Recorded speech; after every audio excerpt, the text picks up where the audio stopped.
For more than a decade, FTI has strived to become the leader in the aftermarket performance transmission and converter industry.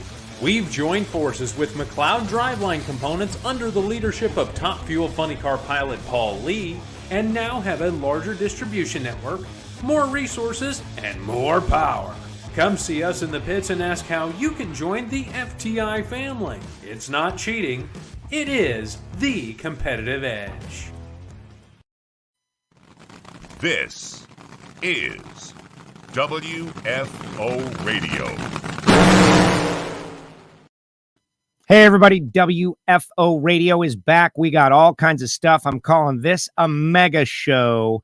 I'm Joe Castello, back from Thunder Valley. We've got Top Fuel winner, Justin Ashley. We've got Pro Stock winner, Aaron Stanfield. We got the voice of the NHRA, Alan Reinhart, going to recap the race. We're taking a whole week of WFO, and we're just squeezing it into one little show because I'm headed to Norwalk. You know, I'm like out of uniform today. I got my Hidden Horsepower shirt on. Everything's in the laundry. We're taking care of stuff, getting ready. I'm back for like 24 hours and then right back out, headed to Summit Motorsports Park, America's racetrack in Norwalk, Ohio. It is going to be great. Justin is getting ready to rock and roll. We are seconds away. Let me tell you about the people who make it possible for me to go WFO. Shows like this, it's a challenge, right? A lot of stuff behind the scenes. Without our sponsors, it would not be possible. Kind of like a race car. Phillips Connect. Boy, back-to-back finals. Justin getting the win. He's on WFO. Jim Epler is out there. It's been pretty good for Phillips Connect. Smart trailer technology, sensors, over the road, protecting your loads, protecting your drivers, protecting the people out there. What is better than that? Go to phillips-connect.com to find out more. It is an enterprise business. So if you're in the transportation industry, you should definitely be checking out the sensors that are available thanks to the folks at phillips-connect.com. And we can always speak with Justin about that just seconds from now. But go to the website, phillips-connect.com, to find out more. Total Seal Piston Rings, the leader in ring seal technology. Hartford had a pretty good weekend for himself. Strong performances. Just a tough customer out there on the track. Ran into Eric Ender's second round. The leader in ring seal technology. And we'll be recording a new episode of Hidden Horsepower today with Matt Smith. He's doing development on the Suzuki program. They're still developing on the V-Twin. A lot of engine building going on over there in the Matt Smith Racing camp. And we're going to speak with him about the importance of ring seal and all of that stuff. But you should know TotalSeal.com, where you get the podcast and where you get your rings. They are even venturing into the nitro ranks because they've got so much knowledge about ring seal and how to make it all happen. VP Racing Fuels, heard a little bit about those guys. VP Racing Fuels and Lubricants got a couple of things going on. 25% off MSP on all VP lubricants for engine builders till the end of the month. Think about that. So get on the horn, call the guys, call Freddie, call your connection at VP and tell them you heard about it on WFO, that they got a special 25% off on all VP lubricants for engine builders through the end of June. Mention WFO Radio, tell them you heard about it on the show, and that is that. And of course, FTI Performance Racing Transmissions and Torque Converters. These guys, it's not cheating, it's FTI. They've got a great program going. I'm looking at all the cars coming down to the final rounds in .90, and more than half of them have FTI Performance Transmissions and Torque Converters decals on them, which is pretty cool. FTI Performance. Now, later on in the show, we'll tell you about samtech.edu and Frank Hawley's drag racing school. Of course, we'll tell you about Rodax coffee. You can tell I've been drinking a little Rodax. But right now, we're going to bring on our Top Fuel winner, Mr. Justin Ashley. What's up, Justin? Congratulations. Thank you so much. What's going on, Joe? It's good to be on WFO today. Are you like I am in that, you know, I had one day, I got in late last night after some late travel, and it's a thrash just to get back to the track. It is. You know, it really is a thrash. I mean, it's such a long weekend, especially in this instance. So to be able to kind of come home right away, switch gears, and then go straight to Norwalk, it's a fast. There's a lot to take care of in this week leading up to Norwalk. But we have great people. We have a great team that's on it, Johnny on the spot. So, man, we enjoyed this win, but we're looking forward to racing in Norwalk already. Well, back-to-back finals, and something that you guys revealed, and you can go into as much detail as you want or not. You were gutting it out in the previous race when you made the final round up there in New England, right? Like you made the final round. It was one of those days where you were focused on the job only because you were a little bit under the weather. Yeah, so that was a really tough experience for me. Nobody really knew that I had just gotten over COVID. That was actually my first day out of COVID quarantine. And, I know there's a lot of people that had it worse, but, I got hit pretty hard with it and I was sick. So Friday, my first day in Epping was pretty rough. And I got a little bit better throughout the weekend, but those long days when you're first done with COVID really hit you hard. But I had an obligation. I had an obligation to be out there for Phillips Connect, to be out there for Vitacy Shot, be out there for Toyota and all our sponsors, and to go out there and perform at a high level. So it was a difficult day. Fortunately, we still had a great day. We were able to make it to the final round, and it was a productive weekend. But by the time that weekend was over, it was pretty brutal for me. I probably took a few steps back, but thankfully I had a week in between to recover and hit it back again pretty hard in Bristol. So just one of those deals where we had to get through the weekend, and thankfully our team did a great job and we were able to do just that. Yeah, well, athletes like Jordan, right? Like when he was sick, don't let Jordan get sick because he'll destroy you. I believe there's something that happens that you are able to block out all the nonsense because maybe you're not feeling well, right? Like you come into some core programming and maybe that's what happened. Yeah, I think so. I think it definitely dials you in even more. That you're that much more focused almost because you're not trying to pay attention to how you actually feel physically. You're just trying to focus on do the very best job, maybe even more so than usual on the racetrack. And I don't want to get into too much detail, but I will just give you an example. Before the semifinals, we're up there. Now the day's starting to get long, right? And we're having quick turns and everything like that. But my body's starting to feel it a little. I'm starting to get a little tired. I was actually late getting up there to the semifinals because I was in the bathroom throwing up, to be honest with you. Wow. A few times before I even made it up there, Sean was already in the car waiting for us.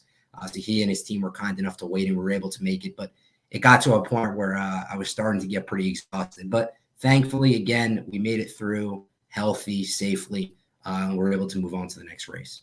Everybody out there checking in, saying congratulations and good morning, saying what's up to you, and big win out there. Father's Day, your dad, you got Mr. Epler out there. Your dad was so fired up. First of all, I got to tell you, going to rat him out a little bit. He gets excited when you win, but when Antron won early in the day, like this round 2, I think it was, this guy got airborne. Like he went up. Like your dad can jump.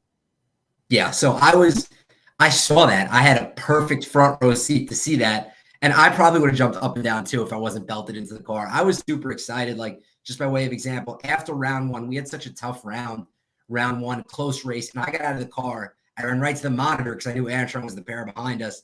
But that's what being a team is all about. So my father loves it when we win. But when Antron wins, he was all pumped up, jacked up. And we have such an emotional connection to Antron and all the guys on their team that when they win, we almost feel like we won. So he was jacked up from that win. And I don't know what his vertical leap is. But after seeing that jump, I'm really impressed. It might be even better than I thought. Yeah, exactly. And, I just want to pat myself on the back for picking you and Josh as the marquee matchup in a round 1 of amazing matchups like, Antron and Schumacher and just like these amazing matchups. But we were looking at it and I just thought to myself, what have we seen the least? Number 1, who are the youngest, freshest guys? Number 2, and 3, what's going to be the best race? And you guys were the best race. Like that round 1 matchup against Josh, they got to be really annoyed. They did everything right. That was a good run. Tell me about that one because that started the day and you went on to win. Yeah, that was a battle of fleet versus fleet technology, if you will. And that was a marquee matchup. So we went into that round saying, okay, we didn't have the best runs on Friday or Saturday, but we have enough data and information to go into Sunday and race successfully. And I got to know, I have to race Josh Hart the next day. So I didn't exactly sleep well Saturday night and going up there. I know that Josh, just mindset-wise, Josh is a good leader. So I'm going to have to do a good job off the starting line if I want to help give us a chance to win. So I felt like I left the line pretty good. But then I started to hear him, right? So you kind of start to hear him in the other lane. It's a close race. And as the car is going along, I could tell, okay, at this point, the clutch is engaged. We're going down the track. It looks like we're going to make a clean, full pass. But in the back of my mind, I'm just waiting. right? I'm waiting, listening to him. Is he going to pull around? Is he going to pull around? Is he going to pull around? And thankfully, I pulled the chutes and I saw the win light, on the left-hand wall. So I knew that we won. But then I saw him zip past me and I said, okay, that must have been a close race. And they had a really good weekend. An 82 and 82 is a great race. It was second pair out. Really good showing for the fans who packed the place out in Bristol this weekend. So just to be able to beat a tough competitor like Josh in round one, I think helped set the trajectory for our team for the rest of the day. Yeah, no easy matchups because Doug Foley, that was tough too, is heating up maybe a little bit more. He's 94, you're 91. You guys left together. That is another good team that I think is Doug is learning the marketing side. He's bringing on people. There are people, as you know, that want to help a team that is on the verge, and you had to get down through there, and you did to get around Doug to set up the matchup against Torrence. Yeah, you could talk about part-time cars, and maybe you could put Foley as a part-time car, but he's not a part-time car to me. Neither are most of the cars out there. And I know I have plenty of experience with Aaron Brooks. I know that he could go out there and run low ET the race at any time. So you always got to be on your A game. Doug has a tremendous amount of experience. So I knew that I was going to have to be on my game if I had to slap the throttle, especially, or anything like that. And it was a close race, a 91 to a 94. We had a feeling, as good as that car was running, that they were going to be able to go A to B, right, and run down the racetrack. And they gave us a good run for their money. Another one of those races where, as I'm going down the racetrack, I did not know who won until I pulled the chutes. And it seemed like that all weekend long. It was close race after close race. It was a gauntlet of opponents. And, it's like at this point, no matter where you're qualified, that's just going to be how it's going to be if you want to make it to the final round and win races. But, Doug was great competition, but our team stepped up to the plate. At that point in time, it was particularly hot. A lot of cars were spinning down the racetrack, and you saw it. And that run in particular, I could kind of feel it. So as I'm going down the racetrack, I'm feeling the car spinning. I'm just like, come on, baby, hold on long enough. And unfortunately it did. That is great to set up the run against Torrence. Now, the last time we were here, not to bring up old stuff, but the last time we were here, you had a matchup against Torrence, I believe in the semifinals, where I felt like it was a pivotal championship run. Looking back, like when you look back, had you got him in the semis and at Bristol last year in the countdown, things would have looked very differently. And you would have vaulted yourself into that championship hunt in a way that the way you ran the remainder of the races, it could have made a difference, right? But they say you have to lose one close before you can win one. And to me, last year was yours. The last year came close enough to gain the experience, right? So here you are back against Torrence in the semis, different time of year, not really the championship crunch just yet, but on the other side of the racetrack, it happened the way it happened with you. Like he missed it somehow. It happens, right? But tell me about preparing for that run and how meaningful that matchup is as we think about how the year is going to go. So you go through 2 tough rounds of racing, 2 close races, and here's your reward. Here's 4-time champion Steve Torrence. It's like, okay. Oh, and by the way, Steve has lane choice. Okay, no problem. So anyway, so we go up there. We have, but look, none of that matters. We have to race our own lane. We have to race our racetrack, right? Mike Green, Tommy DeLago, talk about knowing how to navigate a racetrack. They did a masterful job all weekend long because that racetrack was tough. To be able to go down the racetrack 4 times consistently on Sunday was amazing. It's a testament to them and the group that we have, but we had to race Steve. We knew that. So we were going to have to run well. We were going to have to leave well. And fortunately, we were able to get the jump off the line. We were able to outrun Steve, and that's not an easy thing to do. It's hard to race against that guy because he's so experienced. He's been there before, done that before. And I remember Bristol from last year. I remember it very vividly. It did not go according to plan. The car ran well. He outran us by a little bit. He left on me by a ton. So, all that stuff's in the back of your mind a little bit. And you feel like, okay, we're in a better position now to be able to take a win against a car like Steve. I mean, I think he must have beat us since I started racing. He beat me in my first race ever in Top Fuel and beat us like 7 times in a row before we could even beat him. He was that good. But now you see a little bit of a difference this year where we're finding our groove. We've been able to beat him, and he's a really good competitor, great driver, great team. So we feel really, really fortunate to be able to collect that round win. But Mike Green and Tommy DeLago, I mean, to run I believe a 381 or a 383, I don't even remember, was really something special. And I said, okay, 81. Now really worked 81 at that point in the day, really working something special. Yeah, looking at just scanning the ladder on NHRA.com, that 81, that wasn't the Salinas 75 first round, but one of the second low of race day, certainly at that time in the day.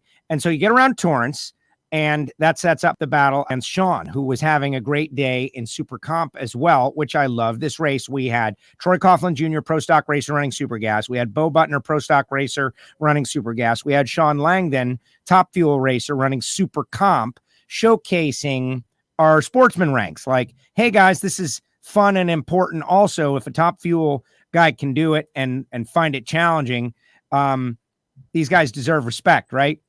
So he goes on and wins that. He's got a shot at the very, very difficult and challenging historic double. And you're standing in his way. Two of the best levers in the category, two great drivers. Tell me how you prepared for that final round.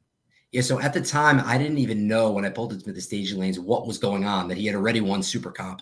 So funny story, he was in the staging lanes with my father, and we were just waiting, and we were talking.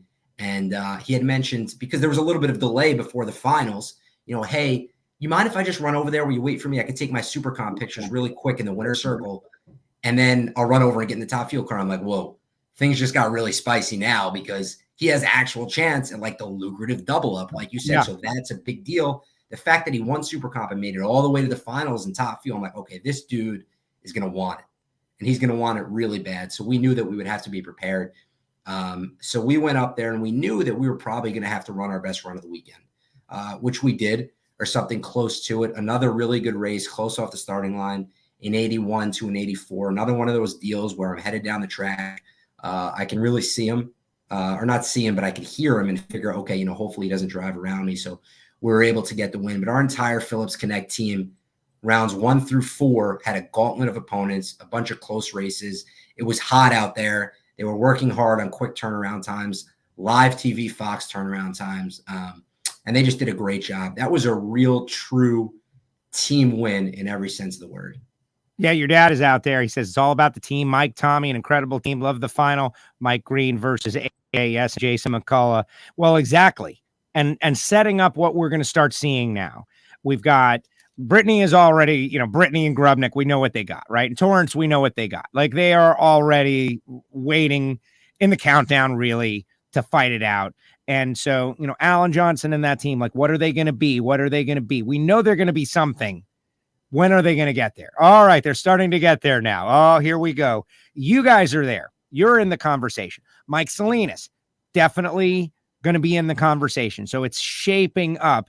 And who can get some wins? We're going to Norwalk, going out on the Western Swing.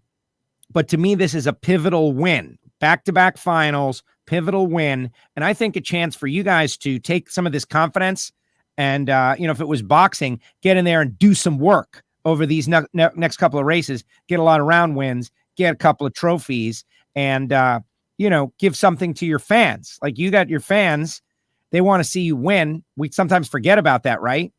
They want to walk away happy. These next couple of races, you got a shot to do that for them. Yeah, we do. And it's important. It really is important. You mentioned it. Guys like Doug Coletta, guys like Sean Langdon, it's Antron Brown, all these guys, it's only a matter of time before they get hot. And at this point, they're going to get hot right around the countdown, right? Just as it would be. So you have to always be on your A game. It's really important for us because of that reason. We have to stack round wins. So we have to continue, even at this point in the season, to continue to win races, continue to go rounds, to put ourselves in a position to win a championship. Now, this past race and over the last 2 races, going to back-to-back final rounds, we were able to gain some ground, right? Gain some ground on Brittany and Mike and Steve, but maybe even more importantly, we gained some ground on all the people behind us to try and keep that distance and separate us before the countdown. But there's still plenty of time left. All these teams are capable of going out there and winning any race. So the competition right now in Top Fuel is elite. I think it's the best competition we've seen in 10 to 20 years. So we have to keep our foot to the floor and keep moving forward. I'm just adding a couple of really good cars to Top Fuel has changed the dynamic out there. You, Brittany, Steve, and Mike all within 100 points. You're 52 back of Britt. Steve is 71 back. He's winless. So like those people who are like, oh, the Capco team, they're done. Which nobody's saying that, by the way. Like we like to do hyperbole. Nobody's saying that. I think everybody is afraid of like what's going to happen. When are they going to show? When are they going to show up? Because they haven't showed up yet this year in the winner's circle. And you've got 2 wins. And Brittany's got 3, and Mike's got. They're only 71 points out of the lead. They're going rounds. They just haven't strung 4 together. But the dynamic in Top Fuel. It is brutal. You got Tony Schumacher on the outside. You got Leah on the outside. That's fun for us. It is. It's fun. It's fun for the fans. I mean, Steve, right? Everything's relative. The guy hasn't won a race. Okay. We're 8 or 9 races into the season. For him, it's a big deal, but it's actually a compliment because of how much success he's had in the past years. Right. He's still going rounds. It's like the dude, he qualifies 3 or 4 and everyone's like, what happened? Well, I don't know. He had a great race car. It's just relative because you're used to him qualifying number 1 or 2 and winning all the races. But he has a great, great team. They're still running really great, and everybody does out there. But that dynamic, that unpredictability in the Top Fuel field is great. It's great for the fans because each and every matchup from the first round to the final round is really tough. And from a driver and a team perspective, it's like, okay, great. Let's qualify as good as we can to give ourselves the best chance to win on Sunday. Well, guess what? No matter where you qualify, you're going to have a tough round matchup no matter what. So, really about putting on a good show for the fans, and all this is helping. And it's going to come down to the wire. It's going to be tough to make the countdown. It's going to be tough to win a championship. And I am sure, especially with the countdown, especially with the points and half situation, it's going to come down to the very end. And we're going to be sitting there at Pomona talking about who's going to win the championship because a few people will probably be within striking distance. Your dad has got it all sized up, which we talked to him about putting together Antron's team way before. Like people maybe don't realize, like your dad has done a couple of really big things in his career, and then he goes and does something else, right? And then he comes back. But Capco has a plan. Why lose 200 points at the reset? Invest them now in testing. So when it comes down to the countdown, they're killer. Watch. And exactly. They don't like the countdown. No reason to do that, to put yourself in a weird situation. They're just figuring things out. They're just learning. And oh, by the way, only 71 out. Right. So there you go. I mean, they're only 71 out and they're learning. We're all learning out there. So everyone's got the same mindset. Let's put ourselves in a position come countdown time to go for the championship. And once they reset the points, one has an advantage. And as you go down to 10, but we're all close enough where it's going to be, all right, you got to run well at the countdown if you want to win the championship, and everyone's got a shot. Excellent. Excellent. All right. I'm going to let you go because I know you're busy. You're thrashing just like me. You probably got laundry or something going on. America's Racetrack, Summit Motorsports Park, the Bader family, great promoters, beautiful facility. We're going there. Ice cream. Were you in our ice cream eating contest a couple of years back? I was in the ice cream eating contest last year, but this year I think I'm out. You're out. No, you're out. You don't get to go back-to-back years unless you get to go back unless you win. So Jim Campbell, we know, will be there. Well, that was 2 years ago. Angie Smith beat him last year. Yes. So she's got very important responsibilities. Well, she kind of cheated too because she heated her spoon up, and that's kind of what took you down. Just she had a heated spoon. We didn't find out until after. I think what we need to do is, instead of unwritten rules, we need to write like 5 to 10 rules so we have them there and established. So it's fair competition. We are. It's going to be the Angie Smith no heated spoon rule. It will be in an official rule book. Do you think NHRA will put it in their rule book? We're keeping this kind of quasi separate from NHRA. We don't want, if it goes down in flames, if there's ever some sort of something negative, we don't want them tied to it. Right. Gotcha. It's just the social media, NHRA social media ice cream eating contest. Justin, thank you very much. Congratulations on this win. Happy Father's Day to your dad. I'm sure he was stoked, right? What did he say to you after it was all over? He was pumped. He was stoked. It was a great Father's Day gift. I said to him, listen, you're impossible to shop for. I don't know what to get you. So here you go. You're welcome. Here's the best thing that I could think of. It worked out really well. And I also want to say happy Father's Day to everyone on the team. It's a collective effort. We have a lot of fathers on the team. Happy Father's Day to all the fans out there. Jim Epler, who was in attendance, a very happy Father's Day to him and everybody from Phillips Connect. And that's really been one of the parts about the seasons that I've enjoyed, is working with Phillips Connect. I've gotten to learn about them and learn about their business. And what I've learned is that for so many years, these 53-foot trailers that were on the road were considered just like these dumb boxes on wheels that were pulled by these state-of-the-art trucks. And now Phillips Connect has been able to change all that. They have a utilization system. to bring in their technology to save all these fleets money. And it's exciting for me to be able to learn that business and explain that business to the NHRA community. So, we'll continue to do that here in Norwalk coming up.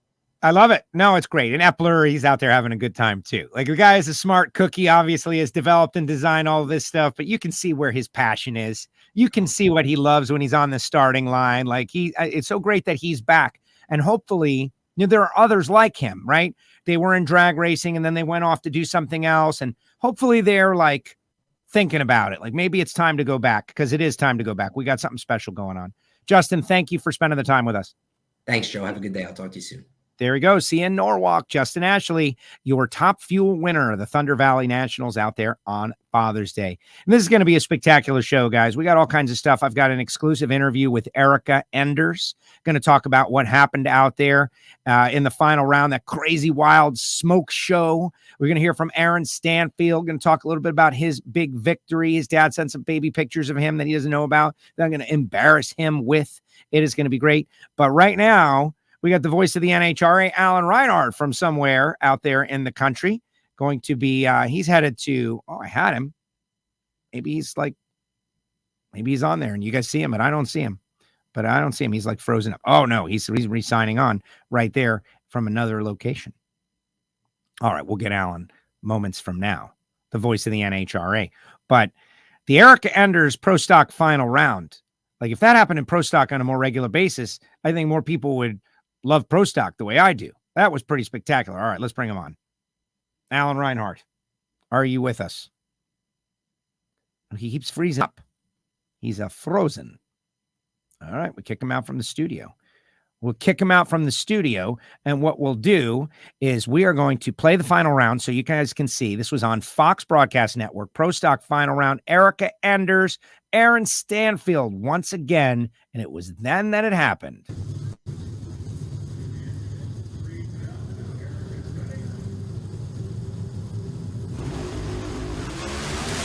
They leave within a foul. Both cars, a huge engine failure, it appears, for Erica. The smoke funneling out of the back of the car. Stanfield drives by. The entirety of Erica's cockpit is filled up with smoke, and Aaron Stanfield is driven to a bizarre final round Pro Stock victory. Tony, we barely ever see him leave like that, and we never see a car enveloped in smoke and Pro Stock like this. Yeah, you almost wonder if oil line or maybe something in the transmission came off and got on the hot exhaust pipes. I'm sure we'll have a better idea. Hopefully we see Erica get out of the car soon. I'm sure she's unbuckling her belts. There she is. You see the movement. The door's open. Safety Safari is on the scene. She is out of the car right now. But again, this car was not just simply smoking. It was enveloped like a 1960s funny car burnout. Yeah, and just as she appeared to be on her way, she had the slightest advantage off the starting line, but better in 60 feet. It does appear that they're taking a look at her. And Erica was okay. I was able to catch up with her at Johnson's Horsepower Garage. We'll tell you about that moments from now. But here is the exclusive post-smoke show interview with Erica Enders. One of the big stories from Bristol was the wild explosion. Erica Enders in the final round. Look who I have. Erica, let's get something cool in the background. Bang. Alrighty, what was that like? It was crazy. It was crazy. Definitely a smoke show. I couldn't see and I couldn't breathe. Kind of like reminded me of promo in Norwalk a few years ago. Right. But we always say, you got to win your way on WFO. Well, in this case, there's no time between races, and you just got to be spectacular to be on WFO. So take me through. Like, you're going, you're winning, you feel it giving up, you go all in, and you just put the hammer down. Yeah, so going up for the finals, we knew that the track was really tricky. It was hot, it was sticky. I got dealt with not lane choice for the first time all day on Sunday. And so anyway, we go up there, we stage, I unclutch it, and it goes into pretty immediate tire shake. Sometimes when you pull second gear, it settles down. Sometimes when you pull second gear, it gets worse. That's what happened against Mason and Epping. It got worse.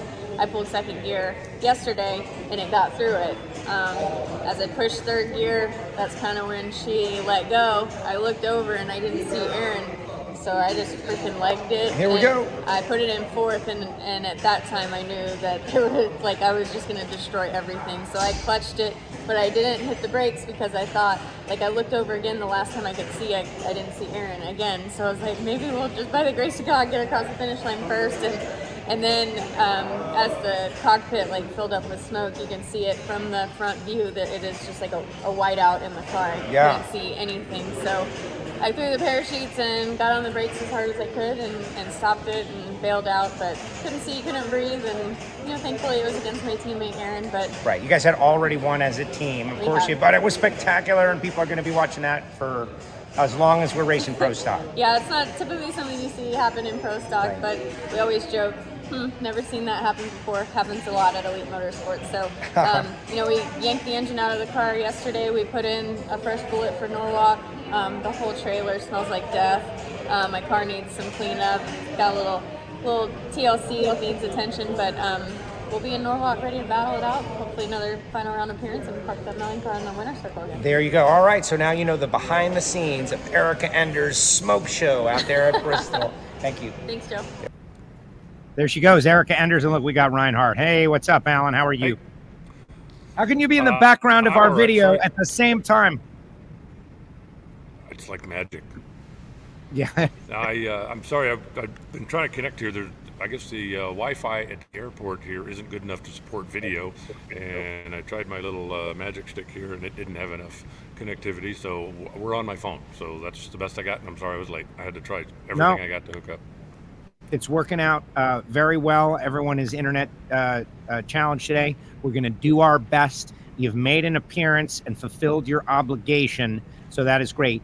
So let's go a little. Justin, though. Yeah, right. What would you have said to Justin? Well, I mean, I don't think he intentionally called me a dinosaur, but when we were on the stage out in the middle of the racetrack at the end of the day, we always do the in-depth interview and invite the fans to come down, stand on the racetrack again. Jim Epler was there. He was in the crowd, and Justin, referenced Mr. 300 miles an hour. And I said, hey, for those of you who don't know, the reason he's called that, we all know Kenny Bernstein was the first, but he was the first guy to do it in a funny car. When they were filling the club up, nobody even considered the funny car would be in it. It was a top fuel thing only, blah, blah, blah. And we go to Topeka, and Jim goes 300 miles an hour. And, the T-shirt he had made said, hey, they didn't invite us, but we came anyway. They're making an announcement. I hope that's not drowning me out. But and I said to Jim, that was it had to be 94, right? He said, yeah. And I said, what were you in 94 too? And he said, I was born in 94. And I'm like, yeah, that's a dig. I mean, he might not have intentionally did it, but that's a dig, because I was there that day at Topeka when it happened. So that is amazing. Well, that team is running so well. But they're running so well, and they're in the fight, and that shows it's possible. I think that there are people maybe who see our sport and they think, well, that sport, there's no way I can get into that sport because the entrenched teams are just too good and will never catch up to them. And I think Justin Ashley has proven that that's not true. If you come in with a plan and you hire the right people and get the right parts, you can catch up and compete with the John Force Racings and the Capcos, and they're doing it. Well, I think Steve Torrence proved that 5 or 6 years ago, because they do not have a manufacturing facility. They do not have a huge machine shop. They buy their chassis from Morgan Lucas. Anybody can buy one from Morgan Lucas. You and I could buy one from Morgan Lucas. They buy parts and pieces from Alan Johnson. They buy some stuff from DSR. But they hire really smart people, and they got good guys working on the car. And they've shown that you can do this. You don't have to have a full machine shop. You don't have to have a full chassis shop.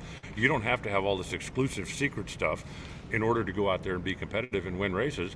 Everything out there can be had if you can afford it. You can buy the stuff you need, and then if you buy the right people or you hire the right people, put them in place, you can go out there and win. Capco proved that, and I think Justin's team has just proven it all over again. When you've got Mike Green, who's been around the sport a long time, who is a smart guy, who has won races, who has won championships, and then you shore that up by bringing in Tommy DeLago. Another good set of eyes, another guy that's won races and won championships, been around the sport a long time. I think the one thing that has been proven almost stone cold over the last 15 years or so you almost can't do it with one person anymore. Right. You have to have two smart people, because you just need to. I think it's too easy to get down a rabbit hole if it's just you, right? But if you've got somebody else to bounce things off of, and like Guido and Medlin, John Medlin is the mad scientist that just and Dean is the down to earth. This works. Let's not get too far off the beaten path kind of thing. And they're a perfect team, because John keeps pushing Guido to get out of his comfort zone and to try something a little, and Guido keeps John from just going, hey, let's put the big tires on the front. And you just need that kind of dynamic. We've talked about it over and over again, and they've got a good team over there right now. Car's running well, Justin's driving well, and they're having fun. I mean, that is a dangerous three-headed monster right there. Yeah, it's going to be a lot of fun. So yesterday we were at Johnson's Horsepowered Garage. The elite team was there. It was really amazing. I've got some walk around videos. We're not going to play those today though, guys, because I want to spend a little time, and I want to edit them up and make it nice. So in the break between Norwalk and the Western Swing, we're going to go out to Johnson's Horsepower Garage. But I see Team Lead is on there. We got Chase is on there. Courtney is on there. We just heard from Erica. Erica gave us an exclusive interview because, to me, we both love pro stock. We love the nitro cars, but we both love pro stock as the underdog category, right? That it takes a little more to understand why it's cool. Man, that was so cool. I had an argument with Nikki on the starting line about Erica. Like, man, she's going to get some cred for that. And Nikki's like, she doesn't need any more cred. I was like, no, man, you can't see things exploding and you're still trying to win. That is cred, whether you like it or not. 4 championships or 10 championships.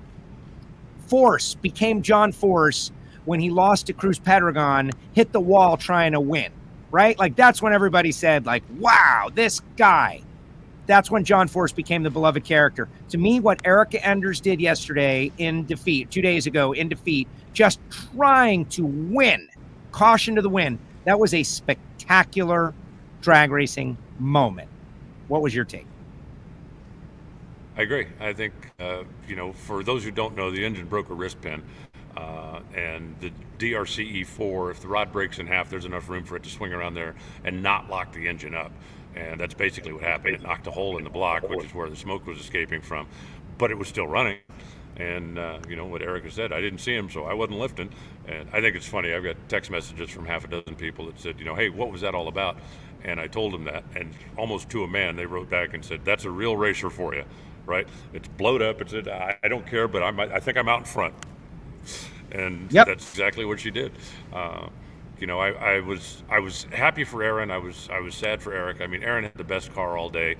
If they'd have gone up and shook in the final and he'd have lost the race, I think that would have been heartbreaking. So, if Erica had won it, that would have, been more of the Erica legend. That would be, kind of another layer there. But I really was happy for Aaron. I think that, he had the best car. He deserved it. And you'd hate to see a guy go through all that and then get beat in the final. By the way, just from Bob Fry tells me the last time 2 cars went down the track in a green light race and somebody won with an 8-second elapsed time was 1986. I love that Bob has that available. It took him some time to look it up, believe me. It wasn't like, oh, yeah, right off the top. I sent him an email, and he said, I was thinking about that, and then he didn't get back to me until a few hours later. But there have been times when, somebody was on a single in the final, and they launched and shut off, or somebody went red and somebody shook. But 2 cars going to the stripe, battling it out, and an 8-second win was 1986, and I think that's pretty hilarious. So Aaron's, yeah, well, it is. But, people are saying pro stock's getting to that point, right, where spectacular stuff is happening. Like Team Elite was a show unto themselves with what happened to Troy Coughlin in the first round. Sparks coming out of it. Like all of a sudden, we are seeing things happen in pro stock that we're used to seeing happen in the nitro ranks. Well, because they're on the edge. These cars are on the edge. Well, you trade horsepower for longevity. I mean, that's always been the rule. Back in the days when they made the 40-horse Volkswagens, those things would run on just about anything you could find and pour in them that was even remotely flammable, and they would run forever because they didn't make enough power to hurt themselves. They had clearances of about a half an inch. It didn't matter. It just clunked along and clunked along. As you try to go faster and faster, you are giving up longevity, and that's exactly why, the nitro cars have to be rebuilt after every run, because even if nothing goes wrong, you are straining the parts to the max. And we've seen times in Pro Stock, and I have no idea what's going on in Elite. I'm not saying this is the issue whatsoever, but we have seen times in Pro Stock where somebody in search of another 4, 5, or 6 horsepower has gone a little bit too far away from the reliability side of things, and they start, breaking engines on a pretty regular basis. Now, from what I saw, the Elite cars, it's not like they have the same problem every week. Okay, if there was a wrist pin coming out of one every week, then you go, okay, they're doing something in that area that they've gone a little too far. But I think they're just right now in a situation where they're having kind of a run of bad luck. I mean, we have seen times in Pro Stock when guys would go too far down the road, and then, hey, you throw the rods out of one every 5th run, and you go, okay, maybe we're restricting the oil a little bit too much to the bottom end. We need to go back and move some the other way. But it really looks to me like they're just having kind of a run of bad luck right now. But they're running fast. There's no question about that. I think it's fascinating when I had an opportunity to spend some time in a NASCAR shop a few years ago when we were doing crossover between the drag racing program and the Dodge NASCAR program at the time. And back then, they were allowed to run qualifying engines. You could qualify and then swap engines and go racing. And we were able to help a ton on their qualifying engines because they didn't have to last. And the number of conversations we'd have, hey, have you ever done this? And they're like, are you kidding me? That won't last 500 miles. It's like, no, but it'll last 10. And that'll put you up, on the front row. And so we were able to help them with stuff like that. But the conversations I had with some of those guys, over lunch or over beer at the end of the day, were just fascinating. It's like, have you ever tried that? Yeah, it blew up after 100 miles. I'm like, oh, yeah. We rebuild ours after 10 miles, so we don't think that far. We replace valve springs every run if we have to. That's not a problem. That's the cost of doing business. But those guys have gone so far into making sure that the engines live, and that's the trade-off. That's why a Pro Stock truck engine at 358 inches was 900 horsepower, and at the time a NASCAR engine was a little over 700, because theirs had to live 500 miles and ours didn't. And so anyway, that's I said, with what I've seen at Elite and talking to the guys that are doing the engines over there and talking to, it doesn't seem like they have a specific thing. It seems like they're just kind of having a run of bad luck. I mean, a broken crankshaft, how often does that happen in Pro Stock? Once a year, twice a year to somebody, and it just happened that a couple of things happened on the same weekend. Yeah, exactly. All right, because the internet is sketchy, so it's going to be kind of a quickie here to say we're moving quickly. Ron Capps, first Toyota win, GR Supra. It's great for Capps. Obviously, the Colettas put so much into it. They've been running that body and all the development and everything. But it is what it is, right? And Ron Capps got the job done. Now Ron Capps got multiple wins on the year. First win in the Supra, first win for Toyota, first for him as a Toyota team member. And that was a big statement victory. It was a challenge to get that win this weekend. Not that it's not on a normal basis, but those conditions were tough. And Guido, they blew up. They had to thrash on a body. They had a lot of work, and that was a big win. Well, there was only one 3-second run all day, so that should give you an idea of just how tough the conditions were. And it wasn't anything really other than the track temperature was over 135 degrees for most of the day, and they've redone the track, which got a lot of the bumps out. But when they went out and ground it, it ground the rubber off of it, and the track just didn't rubber up quite as quickly as you would want it to. It was obviously getting better throughout the course of the weekend. You look at the cars that struggled on Friday night, struggled on Saturday morning, a little better Saturday afternoon, and then throughout Sunday it was better. So the track was coming around, the track was getting better, but it was very hot, and it was the same for everybody, right? We saw good runs on both sides, we saw tire smoke on both sides, but those guys have got a pretty nice combination out there, especially something like that. The explosion in round number 1, okay, it happened, but they ran low ET of the round doing it. The car made it to the finish line, blew up right at the finish line. Then they came back, ran low ET of the round again. Then they came back, ran low ET of the round again, and then they came back in the final and ran low ET of race day. So they were definitely on it. The best car won funny car. I don't think there's a whole lot of doubt about that. Yeah, exactly. Big win. Jerry Savoy and Angel in the final round. This is my working theory, right? Like, I think the extra time waiting, because they let Pro Stock go first because Jerry had to do an engine swap and all of that stuff. And Angel got there a little early. And, we were talking to them and it just was out of sync for a normal final round. Like the whole way it worked, we're on the big network and everything. And they both turned it loose early. And Angel turned it loose the earliest and came up short. It just felt like I felt extra intensity on the starting line because of that. and they both pulled the trigger early. Jerry wins. Yeah, and I'd love to know what happened to Angie Smith, and that's one thing I haven't had an opportunity to do. I was going to reach out to Angie yesterday, and then ended up basically driving all day between driving out there and driving all the way back here. But she certainly had a motorcycle that looked like they had something going on that nobody else had figured out. They were a tenth in front of the field, which is unheard of, and then all of a sudden it slowed down. But for Jerry, it'd been a while. He was off the bike. He hurt his foot and getting back in and just trying to get back into the rhythm. And I think that'll help that team. They needed a weekend like that. Karen came out and dominated Gainesville, and since then they haven't had another day that you'd go, wow, okay, that was great. That was it. We were close. We were, they've been kind of okay. But I think it's good for the boss to go out and win that. As far as getting a little out of sync, I don't know. Angel's been doing this a long time, and something like that shouldn't rattle her. I don't know, what happened. What was going through her head. But I know she wanted to race for it. She said as much, and those aren't just words. Nobody wants to take a single in the final. You want to kick somebody's ass if you're going to go home with a trophy. And for Jerry and Tim and the guys after the Mad Thrash, they came up here, made a decent run down the racetrack.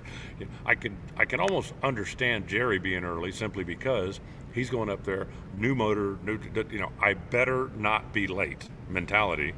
But as far as Angel, I'm not sure, like I say, what was going through her mind, whether she flinched or what happened, but she was early and it cost her. Still a good event. I just want to point out 3 of the drivers that were in our marquee matchups went on to win the race. So that tells you get up early. Well, Jerry with the alligator socks against Eddie, that was tough. Yeah. Justin and Josh, the best run of the first round, and Caps and Paul Lee. Like, if you're picked for the marquee matchup, guys, it's obviously a fight that is so tough that it gets you ready for the rest of the race day. That sure worked out this time. I thought it was interesting going into like the final 4 in Top Fuel all had won NHRA national events at the sportsman level. 3 of them in Funny Car had. And so, I was just kind of looking at some stats there. The day went really smoothly on track. Ron's blow up didn't give us with a big cleanup. We had a small one on the starting line early in the day, but we hustled along enough that we had, a little bit of extra time at the end of the day, which gave me an opportunity to look up some extra stuff. And so I thought some of that was just interesting. The number of pro racers that had made the semis or the final rounds that had success in the sportsman ranks, and that doesn't even count. Langton. Right, which that was kind of cool. Steve Brenwald from Brenwald Media says Caps 2 wins with 2 different manufacturers in the same season. Has that happened before? I mean, I'm sure it has, but it hasn't happened for a while. Yeah, it has. I couldn't tell you exactly when, but yeah, there've been teams that have swapped manufacturers in the middle of the season and picked up wins. I could go back and research it, but I don't. It's definitely happened before. It's not the first time. Did you see the video, by the way, the one that Sean made about where he was warming up the car? No. It's on his Twitter feed, and he's. Basically it's like, hey, here's what happens when you're having it. It might be on the Coletta Motorsports feed, but I tagged it and retweeted it if you want to find it that way. I will. But it shows the warm-up of the Top Fuel car, the CMR Construction Top Fuel car. And as soon as the warm-up is done, he jumps out of it wearing his Super Comp fire suit, runs through the back of the pits, and his car is literally sitting on the return road when he jumps in the Super Comp car and takes off to go run the semifinal round up there. And I just thought that was a neat little glimpse into what it takes to do this at this level when you're having a good day with more than one car. Yeah, I was bummed, though. I didn't get to speak with him on the stage in the Parade of Champions. I certainly know why, but I would have loved to have showcased that moment for the sportsman racers, for the Lucas Oil racers, because so many fans, those are the lesser cars, right? And the answer is no, man. Every one of those people is putting in everything they can, and it's very hard to do, so much so that Sean Langdon wants to go out and challenge himself to do it, and he won, and it was great. But the rest of the race winners: Mike Crutchfield, Darren Poole Adams, Sean Langdon, Chris Lewis, Tyler Kahili, David Barton in the Factory Stock Showdown, Jason Nelson in Street Legal, and Jeff, that's wrong. I don't know why that's down there. But those are the winners. But for my money, though, the run of the weekend was Vance Houston versus Robert Houston, grandfather versus grandson on Father's Day weekend, and Grandpa put a perfect run on the kid. Yeah, I didn't see it, But I was back in the pits. I was getting ready for nitro school to do it, and when I heard you with the race call, I just went, okay, wait, what? Because it was, obvious that something special had happened, and then hearing you call that, I think that was, I think the fact a perfect run is what, twice a year, 3 times a year, somebody's perfect reaction time and dead on zero. Yeah. And then the fact that you did it to your grandkid on Father's Day, I think that's awesome. Yeah. And he was upset. Kid was upset. He was like, oh, I didn't like. I was like, well, there will be a time in the future where this is the favorite run that you've ever had. The time your grandpa whooped you in front of the world. But it was awesome. Alan, great job as usual. Any final thoughts for everybody out there? No, I just apologize for the internet connections. I really figured being in the airport I'd be good, and the airport Wi-Fi was junk, and my Fire Stick apparently didn't have any connectivity out here. So this is what I got. So I apologize for the iffy internet, but next week I'll be home. So all right, there you go. Next week we'll be back to normal. It'll be the first time in a while. I do want to thank Jason and Bo and everybody that extended the invitation for me to come out to Johnson's Horsepowered Garage. What a spectacular collection of cars he has. And what an amazing shop he has building those things and making it happen. So it was really cool to go out there. You hear about stuff, you see pictures on the internet, but yeah, that's cool. But to actually go out there and walk through and look at some of the stuff, he's just got an amazing car collection. And I mean, it's just a car guy, and very down to earth, very this is my favorite. This is what I like about this one. This is what I like about this one. This is the story behind this one. And he's not just a guy who's got a bunch of stuff and piled it all up. He's a guy that's got a story for every car, and is willing to share. So I thought that was cool. I really, really appreciate the invitation. Absolutely. Yeah, it was a good time. Alan, great job. We'll see you in a few days. We're going to turn around real quick, headed to Norwalk. We're going to eat some ice cream. We're going to eat some more ice cream. Travel safe, Joe. I will see you soon. There he goes, the voice of the NHRA, Alan Reinhart, joins us each week right here on WFO Radio. Yes, Johnson's Horsepowered Garage, just outside of Nashville, Tennessee. Oh, my goodness. I knew I was going to see something special, but it was over the top. And we shot some videos. Follow me on social to see some of the photos. And we did an interview with Bo, and we're going to try to maybe get that on before the end of the show. But we'll show you some longer form the cars and what's going on there in between Norwalk and the Western Swing. But right now, we're going to go out to Louisiana and bring on our pro stock winner, Aaron Stanfield. I told you this was a mega show. Share the show. There he is. Hey, Aaron. What's up, Aaron? Congratulations. What's up, Joe? Thank you. Big win. Big win. All right. What was we heard from Erica earlier, her version of this story. I want to hear your version of the story. For me, that was one of the more exciting pro stock final rounds I've ever seen. You don't just see that every day. You have to get the car back in gear, which I'm under the impression it's not easy. Like you don't just go. You got to do stuff. Erica blowing it up, hanging the rods out of it, can't see, can't breathe, trying to beat you, and you won it. Well, you definitely can't deny how bad she wants to win, for sure. That was obvious there. But, that wasn't you never go up there planning to have a round like that, for sure, especially in pro stock. But my car was fast all weekend long, and it felt good. And, in the final round, I think we just started shaking the tires a little bit in the top of low, and I tried to shift through it a couple times, and it was not having it. And as I was letting off the gas, I could see a bunch of smoke coming out of her car. Obviously in my perspective, couldn't tell how bad it was, but I could see some smoke. So I hurry up, try to slam her back in gear and just put her to the wood and let her rip. Now, how big a part of this win was Al Lindsay? We were talking about him. We played a bit earlier in the weekend about Mike Edwards winning 4 in a row here. Al was on all of those teams. Al is like, I don't want to say he's like an unsung hero, but he's been in pro stock for over 20 years, just working. And when you think about, man, Big Al has got a pretty good record at Thunder Valley, another win. He does, man. He's a blessing to get to race with. He is a hero for sure. I've been around him I've watched him race with Mike Edwards when I was a little guy.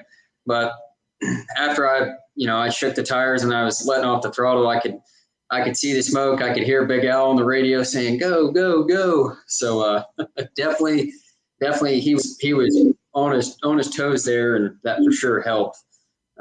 Just somebody else's perspective, because it's not, you can't really see everything out of those cars. So it was good to have him on the radio tell me to get it back in gear.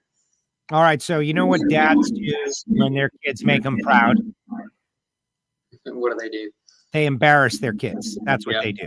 Look at these pictures that your dad sent me. He's so proud of what you did. He's like popping me photos. He knows you're going to be on. Look at that kid. Look at this one. That's in, I think that last one was in Bristol. Right. Yep. Look at that. Oh my goodness. That's my him good on the left. Yep. Oh yeah. There's some old school pictures there. You kind of look tough there. I got to tell you, you kind of look tough, but it had to be meaningful. You said it. Justin Ashley said it too. Justin's there with his dad. You're there racing with your dad. Like there's no better gift. Like this is it. Like I don't have to buy anything, no dinner. Like this is it. Here you go, Dad. After it all kind of wore off, tell me about how meaningful that is, especially now that you're a dad. So, I mean, you that's for a racing family. That's the best thing you can give your dad is a Wally on Father's Day. And it's kind of funny. The last time I raced for one in Bristol was in Top Dragster. And I told him before we started, I haven't got your Father's Day present yet. I'm working on it. And we were able to win. And I kind of told him the same thing this weekend in Bristol. So it's just extremely special to be able to hand that to him, especially in pro stock. And then on the other hand is me being, first time dad. It's just, I don't know, it's just really, really cool. Just a different ring to it for sure. You guys, now that you're mentioning it, like you guys got a Bristol thing, right? Like you won the last time on Father's Day in Top Dragster. He won in Super Stock the last time we were there for the first time in 30 years. He made a big point on the stage. Now we come back the following year and you win in Pro Stock. Like the Stanfields have got some sort of a streak going on in Bristol. We like Bristol for sure. It's been good to my grandpa. My dad's always struggled there a little bit, but he got it done there last year, and I've had success there. So. Now let's talk point standings. You and Erica, right? Like it's a breakaway. Kid Chaos is third, 208 back. Dallas 251 back. It's a team elite points breakaway. You and Erica, and she's got you by like 83, but there's a long way to go. How does that make you feel about where we're going? Do you feel like, man, I'm just trying to race for Wally's right now? Are you thinking, what's it going to take to win the championship? Are you thinking, man, these cars are super fast, but maybe they're a little brittle? Like, how are you taking in the season so far? What has happened? 2 wins, but a team elite breakaway. Well, for starters, I mean, to have Erica and myself in the final round, 2 races in a row, and the third time this season, that's extremely, that there's a lot that goes into that. That's very tough to do. So, hats off to the Elite Motorsports guys for that's a huge accomplishment on their part in my book. And I'm just, I'm the lucky one that gets to let go of the clutch and drive it. But, right now I'm not really concerned with points. I'm just trying to go some rounds and continue winning races and be competitive. I still think I'm not doing as good as I can behind the wheel. I've been struggling a little bit, but I've had some luck on my side in a fast race car, so it's kind of pulled me through it. So I think the main goal for me is to kind of get back in the groove of things, closer to where I was for the majority of the season last year as far as driving goes, and make sure I can be at that level at the end of the year. Yeah. On that note, like I'd like to focus on that because I don't want to say beginner's luck, but there's something when you first start out doing anything that you're super focused and you don't even know all the ways you can make a mistake. And so you don't do them. But then the more experience you have, you learn more about the different things that can go wrong and they start to happen. Your first run's down, you're 00. We're seeing it with Dallas Glenn too. 00, 10, perfect, killing the tree. And the more runs you're making, you're like loading your mind with more. It becomes harder. That's why they have something called the sophomore jinx in college sports, right? You come in as a freshman, you're like, yeah, you attack the world. Then you're in second year, all of a sudden it's like, oh, there's a lot to this. Can you talk about that in pro stock? Is that a real thing? Are you finding that to be real? For sure. I mean, when you first hop in it, you're extremely focused because you're new to it, and as soon as you start to make some mistakes, because mistakes are going to happen, maybe you start thinking about them a little bit more, and it's just tough to get that out of your head as much as you try not to think about it, because there's a lot of money being spent, there's a lot of hard work being done, and you just want to be able to do your part. So it definitely, you hop in the car and you do good, and then you make some mistakes, and it makes it, you start thinking it makes it a little bit harder, for sure. Yeah. See, the weight, that's what makes a professional is that eventually they fight through that and they can get through that. And you got a second win of the season, but it was a mixed bag. Aaron, you wanted pro stock, but I'm sure you, like if we take the pro stock hat off and put on the factory showdown hat, Barton, your arch rival over there with the Chevy Power, he was standing on the trophy at the end of the day, talking about how it went exactly according to plan and how stoked he was. That thing is heating up over there as well. It is, man. It's super competitive right now, and I think everything's getting pretty tight. We got some Mustangs running good, some Dodgers running good, some Chevys running good. Second round, we made a really, really good run right beside him, and he got me on the tree and just, shake his hand, and hats off to him. He did a really good job this weekend on race day, driving and with his hot rod. So he got one of our team cars in the final. We missed our setup a little bit, and he showed us the way. Yeah, he's tough. It's not easy. Factory showdown, great stuff. All right, talk a little bit about Norwalk. You're going to try to go back to back. Are you going to eat any ice cream? Oh, absolutely. Now, Connor Stotler on our team that works on my factory hot rod, the factory stock hot rod, he might eat about 10 pounds of it through the whole weekend. So I'm sure we'll visit it a few times. Hey, maybe you should be the pro stock representative in the ice cream eating contest that we do. I don't know about that. Yeah, you only got to eat for a minute. You got to eat as much. I like to enjoy it. Yeah, see, that's not what this is at all. This is definitely not enjoying ice cream. This is gluttony at its best. Yes. Drag racers, gluttony. All right, well, you're on. I'm going to pressure you a little bit more. If we can get some. All right, you're the backup plan. We'll see what happens. Thank you very much, Aaron. Great job. Congratulations. Tremendous victory. Great show. Like, it's very rare that the craziness happens in the pro stock final round that's got everybody talking, and this certainly does. So great win. Happy Father's Day to you. Happy Father's Day to your dad, and we'll see you in like hours, right? Because we'll be back out there to do it again. In Norwalk. Yes, sir. All right, Joe. Well, thanks for having me on the show. Congratulations, Aaron. There he goes. Aaron Stanfield with us here on WFO Radio. How about that, guys? What an amazing weekend of racing. We just, like, Q1 was a little weird, right? Like, Q1 started off real slow, just issues and cars going down the racetrack, and they're not going down the racetrack. And then they started going down the racetrack, and the process that is qualifying. If anybody expects they're just going to come out, they're going to unload, they're going to go down the track, they're going to be just as good as they are on Sunday, that's not how it works. They've got to figure things out. And to me, that's impressive how smart everybody is to get it figured out. And I was having a couple of conversations about, 3 qualifying sessions. 3 qualifying sessions, you're losing 1 session to get it all figured out by round 1 eliminations. Less time. You got to work more quickly. So that is all very interesting. All right, put your comments in the comment section, guys. And what I am going to do is I'm going to tell you about a couple of groups of people that are so helpful to WFO. We have very great love for them, like Frank Hawley's Drag Racing School, the Dragster Adventure.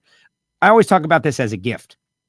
When you get somebody a day experience at the Frank Hawley's Drag Racing School, Dragster Adventure, you can bet that they're going to remember it. They're going to talk about it forever.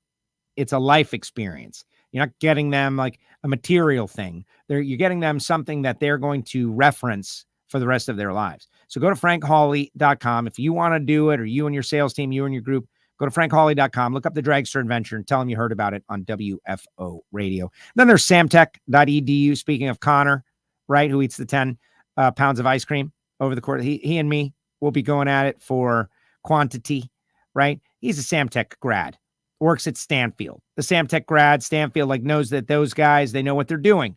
And so they hire them. And it has worked out very well, whether it be motorsport EFI tuning or block or head program, CNC, machining. Samtech can get you started off. If you're looking for a career, you're looking for a great education, call Brian Massengill and tell him you heard about it on WFO Radio, samtech.edu. And then there's Marvin Rodak, Rodak'sCoffeeandGrills.com, with the hot sauces and the spice rubs, and just everything is so good over there. I'm enjoying a little Rodak's coffee here today. Go to RODAKS, coffeeandgrills.com. Call them 817-924-6821 and order a little Rodak's coffee. Plus, there's the Patreons, the VIP Listener Club. We are going to have our Patreon meetup at the U.S. Nationals. We're going to have our Patreon meetup at Vegas 2.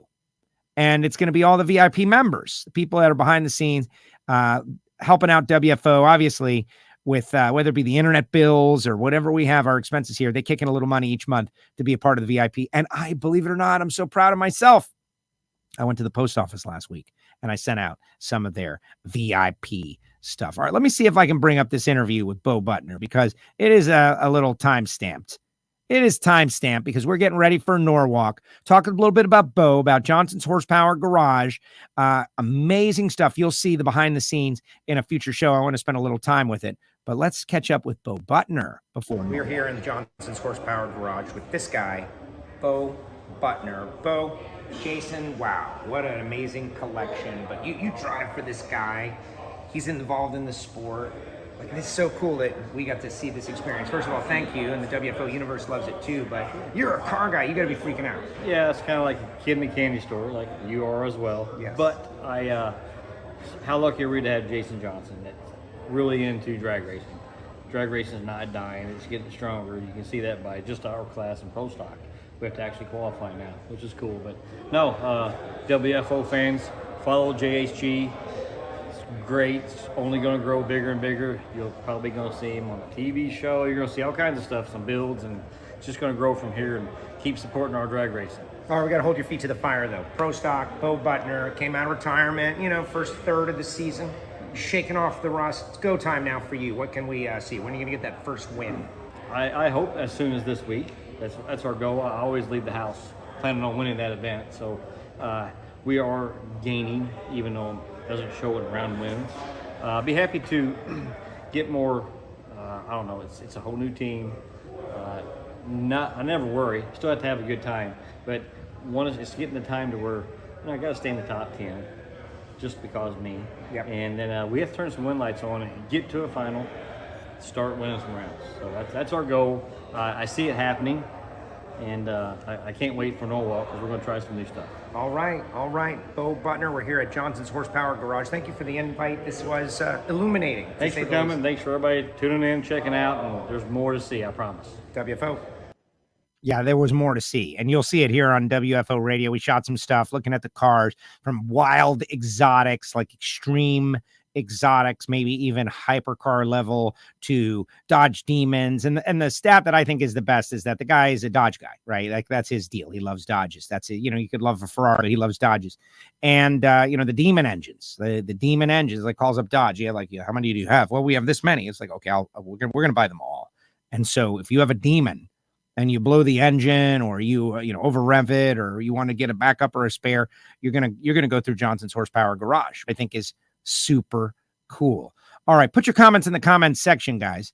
Let's get your comments in the comments section and see what everybody has to say. Maybe some race predictions for Norwalk. And I want to thank you all. I want to thank you all for joining us at a special time today, number one. And number two, sharing the show. Like, I ran into so many people out there at Thunder Valley. I spent a lot of time in Bristol, Tennessee area, because, the TV stuff that I've done in the past, it happens out there in Johnson City area, and just so many passionate race fans out there. But so many people are saying that they're watching and listening to WFO. And I'm like, oh, thank you so much. Thank you so much. Please share the show, right? Like that thing you see on Instagram Reels. Like, how come I'm not famous yet? because you haven't shared my stuff yet. Well, share the show. Today we talked to Erica, and we talked to Bo, and we talked to Aaron, and we talked to Reinhart, and we talked to Justin Ashley, a super show. We're home for 24 hours and trying hard to put together some drag racing content that's going to get you to the next race, like a little meetup in between races here on WFO Radio. And of course, subscribe to our stuff. Let's see what people have to say out there. Lots of comments coming through. Like Tom, there he is. What's up, Tom? How are you doing out there? Young guns are keeping pro stock exciting. Yeah, they are. Talking about Aaron Stanfield. And, I wasn't putting the comments up, guys, as much today as normal because we were just having like some internet stability issues. And I tried to not overtax it. Don't overtax it. Awesome focus to get back in gear, get it done. Hartford explained to me years ago, and I confirmed it with Bo the other day, and Aaron just said it. It's not easy to get one of those Liberties back in gear. You don't just put it in high. Like there's a whole process, and to do it quick and fast and under the gun, that's pretty amazing. Great memories with the family. Congratulations, Aaron, on your win. Everyone commenting with Aaron. Here's Art. Joe gives the best interviews. I really enjoy his show. Imagine everybody that I run into at the drag race, I tell them about Joe and WFO. Art, thank you very much. Art, way to go. I think Art's a Patreon also. That is pretty amazing. And, what a compliment. And thank you. I love drag racing, and we're trying to grow.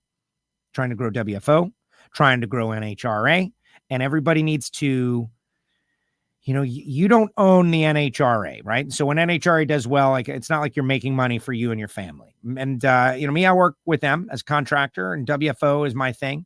But drag racing in general and all these great people, we should all be pulling the rope together because this sport can grow by 25%. We're on Fox Broadcast Network each of the next 4 weeks. Race parties, guys. Invite your friends over. Barbecue. Cook a big meal. Me too, Art, says Dragster Jeff, spreading the word. Congratulations. Pro stock. Even if you don't race, listen to Joe. You'll feel better during the day. I don't know. I'm a little worn out today, I will admit. Jeff, what a great show today. Safe travels in Norwalk. Yeah, we threw together a pretty good program today. Thank you, AJ. Hey, brother, happy birthday. AJ just turned 15 yesterday. 15-year-old man now. 15. So different than like 12. When do you think Austin Prock will win a race in the NHRA season? Soon. The Silver Stallions are on it, unless they, don't like the nickname Silver Stallions. In case, because they know once they win, that thing is locked forever. Now, Austin Prock going to win a race real soon. In fact, looking at the point standings, there's that breakaway with the top 4 who's sitting number 5. Austin Prock, 265 back. So Austin Prock right in the middle of it. And I can tell you, Ron Tobler and Joe Barlam, they have got a longer-term plan going too. They are trying to win the championship. They'd love to win a race, but they're trying to win the championship, and they're planning on it from right now. Monica, great pack show today. Have some mint and chip ice cream for me. Yeah, but I like the moose tracks. Thanks, Joe. Juices Wild. Love the 66 Chevelle, my favorite color. Also, I missed something. What class did Gramps beat the kid? Super comp. And go to my Twitter feed. Someone tweeted the screenshot.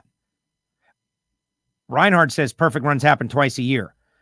I have been on the mic for one perfect run previous to this over 10 years. Okay, so, and it was in Super Street at Atlanta like 5 years ago. This is the second one that I've called, except the fact that it was grandfather versus grandson on Father's Day I went maybe over the top nuts. I wanted to make sure people thought this is important because that guy is screaming like a maniac. Maniac level screaming. Josh Hart, Alexis DeJoria, Kyle Koretsky, Angel. Well, let me have a good week, a couple weeks for Angel. She goes to yet another final round. Is Jeff Foster going to donate a suite for the WFO at the Strip? Wow, that is a good question. I don't know that Jeff has got, I don't think so. Dragster Jeff, I am not going to ask Mr. Foster that. But I can tell you that if you listen to your Monday motivation on Tuesday for the WFO Patreons that I'm about to do after we do this show, I'm going to make a very special announcement about our WFO Patreon only meetups, like Pit Tour that will be happening a meet and greet and a pit tour with a certain top fuel racer for the WFO Patreons at our meetups. And if you're really slick and smart and you have a little basic common sense, you can probably figure out who it is. I think Fernando Quadra is going to get a win. Dallas and Fernando in the final. Man, I would love to see Fernando Quadra get a win. What a nice man, guys. Fernando, what a nice man. A couple of weeks ago, I was trying to get him on the show, and it's like, there's not enough time. He's like, you call me anytime. I will come right on. It's great. WFO getting love on the BMX bike scene. Well, thank you, Ant Dog. You know, I joke about BMX bandits all the time. I was that kid on the bike all the time. Like, I think about kids nowadays, and do they ride their bikes as often as I rode my bike? Like, my bicycle, like BMX style bike, not racing or anything, but, you know, a little bit. That was my adventure, man. That was my freedom. I was gone in the morning in the summer now for the kids. I was gone in the morning all day long. I would show up when the street lights turned on. And my mom must have been worried sick. Where is this kid? And I would, you know, pop in, check in, get a water, gone. Again, riding my bike. Me and my friends doing stuff in a little pack on our little BMX bikes. You know, do kids do that? Does that still happen? Did we ever figure out what caused the smoke out of Erica's car? Yeah, we did. It was called done blowed up. That's the answer. Done blowed up. Wrist pin, put a hole in the block in the pan, and that's where all the oil came out on the header, and caused the smoke show, right? We've got smoke. And that's all we had. Good interviews, great show today. Thank you. WFO, my weekly meditation. I don't know, the very zen idea of meditation. Courtney, great show today. See you soon. Yeah, see you tomorrow. Missed you at Johnson's Horsepower Garage, though, Courtney. She's busy now. Courtney with the Flow Racing job, executive type stuff. Like all of a sudden, like, Courtney is every idea she's ever had, she's going to get to try it out. I'm so happy for Courtney Enders. Is Lewis Bloom still around, Stat Guy? Yeah, Lewis is still around with us on Earth. Lewis moved out of the States, and you can follow him on social media, man. Follow Lewis on social. Great guy. Miss Lewis. Wealth of knowledge. Passion for drag racing like no other. Few more Fords are entered in the Factory Stock Showdown for Norwalk. Going to be interesting. Yes. Well, very close to the home base for many of the Fords. And you know who else cares if Fords go race Norwalk? Ford. You know, Ford's helping you out. You're a Ford team. You're driving a Ford. They maybe are helping you a little bit. It's probably a good idea, Ford guys, to race where people know you're actually racing. Just saying, no disrespect to anybody, but there's a lot of fans in the stands at these NHRA races that I can tell. A lot of people walk in the pits and interested in the cars and want to learn about them. It's like really good idea to come race in front of like all these people who love you and want you. Like, come race, Ford guys. Now, Bill Skillman did tell us on Factory Stock Podcast that, you know, parts availability is a big challenge, and everybody knows why. So a lot of guys are not racing their Fords because, you know, they don't want to hurt them, and then parts, right? But in Norwalk, so close to Michigan, you got to run. Come on, guys. Ford guys are going to beat me up out there now. I'm going to be beaten. Thank you tons for the birthday wish. Appreciate it. 15 years old. AJ becoming a man. Great race at Bristol. Crowd really was shouting when Aaron got in gear and won. I think they were, look, Erica Enders has got a massive fan base. There was a lot going on. That was spectacular. Like, I thought she was going to win it. Had she won it, it would have been one of the most spectacular Pro Stock final rounds ever. Hey, Brian Loans is already making the Nitro Time Machine for it. We can see it at Norwalk. Erica's desire to win is amazing. Pro Stock has never been better. Look at that. Scott Purley saying Pro Stock has never been better. You know what? I love the mid 80s, but it was so different then. Like, there were no top sportsman cars. There were no pro mod cars. Like, everybody had a Pro Stock car. And there were still like 2-3 guys that could win. Warren and Bob Glidden, there were 3 guys going. Now, a lot of different people can win. And yet Team Elite pretty much dominating. But it's really great. The only thing you can say negative about Pro Stock is that the Camaro doesn't really look that much like a Camaro, and it would be great if there were more variety in cars. Those are the knocks on Pro Stock right now. That's it. Haters, you know, they'll mention those, and there's nothing I can say. But a pro stock race car, the more you study it, like it's a thoroughbred. It's the pinnacle of what it is.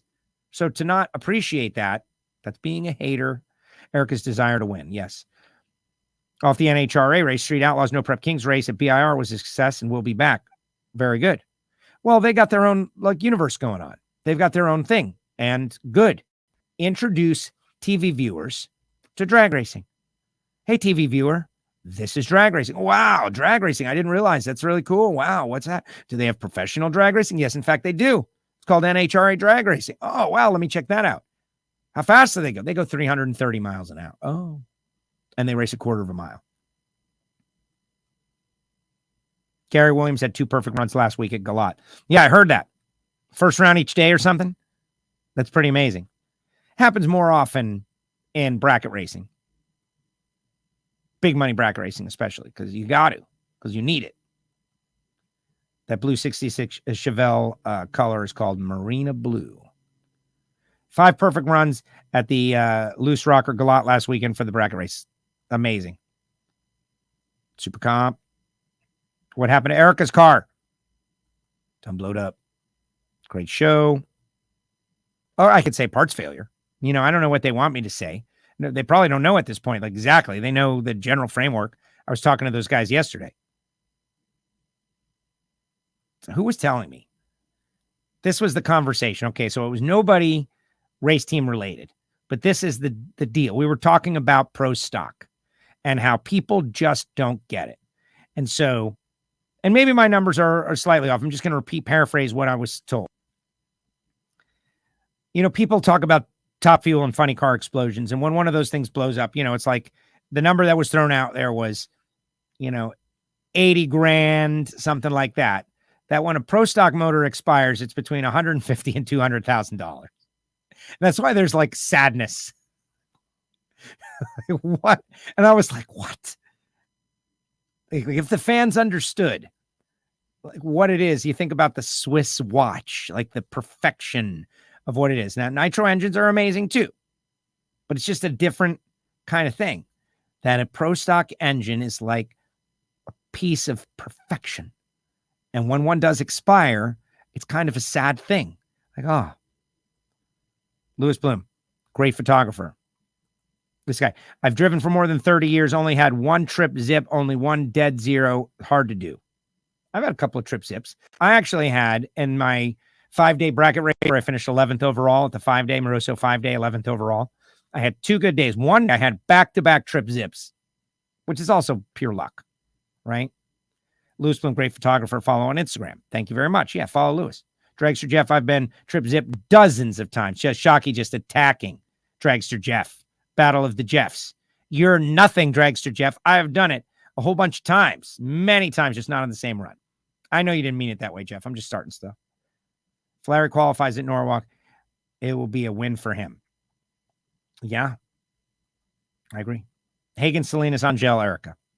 Salinas has been so good. Pro stock was great in the late 70s when they were real cars. Yeah, but weight breaks.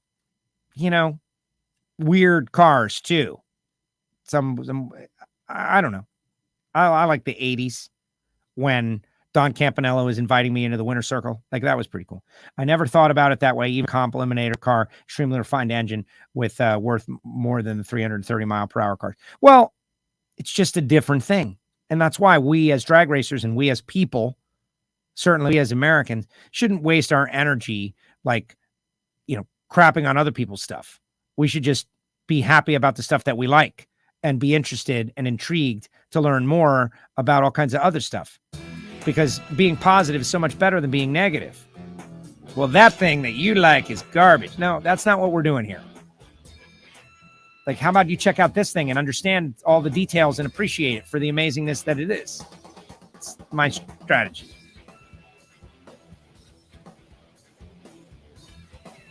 Pounds per QBN should be viable for pro stock today. No. Good morning, Joe.